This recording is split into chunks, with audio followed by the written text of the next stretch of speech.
একুশে পদকপ্রাপ্ত কবি আল মুজাহিদি আর নেই। শুক্রবার বেলা ১:৩০টায় রাজধানীর একটি বেসরকারি হাসপাতালে মারা যান তিনি। বয়স হয়েছিল ৮৩ বছর।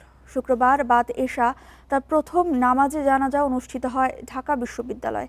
আজ দুপুর ১২টায় দ্বিতীয় জানাজা অনুষ্ঠিত হবে জাতীয় প্রেস ক্লাব প্রাঙ্গণে।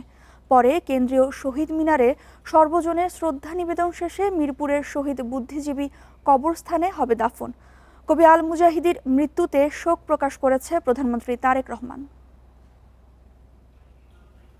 দীর্ঘদিন ধরে হৃদরোগ ও বার্ধক্যজনিত নানা সমস্যায় ভুগছিলেন কবি আল মুজাহিদি। গেল বছর চিকুনগুনিয়ায় আক্রান্ত হলে দেখা দেয় বিভিন্ন শারীরিক জটিলতা। অবস্থার অবনতি হলে রাজধানীর উত্তরার বাসা থেকে গেল বুধবার ভর্তি করা হয় গুলশানের ইউনাইটেড হাসপাতালে। শুক্রবার দুপুরে সেখানেই মারা যান তিনি। প্রতি সপ্তাহে সর্বোচ্চবার বিকাশ পেমেন্টে ৫০ জন হবেন পেমেন্ট চ্যাম্পিয়ন। জিতে নিন টিভি সহ আকর্ষণীয় সব প্রাইজ। ৭১-এর বীর মুক্তিযোদ্ধা আল মুজাহিদি সারা জীবন অসাম্প্রদায়িক চেতনায় দেশ গড়তে কাজ করে গেছেন নিরলসভাবে। যেমন বাংলাদেশে চেয়েছিলেন নির্ভীক স্বাধীনতা করে বাক স্বাধীনতা যা হয় একটা মুক্তিযোদ্ধার কাছে, একজন মানবতার কাছে যেরকমভাবে গ্রহণযোগ্য হবেই বাংলাদেশটা, কিন্তু সেটা হয়নি। সেটার উনি বলতেন যে লোক কোথায়, একে বাস্তবায়ন করার লোক কোথায়।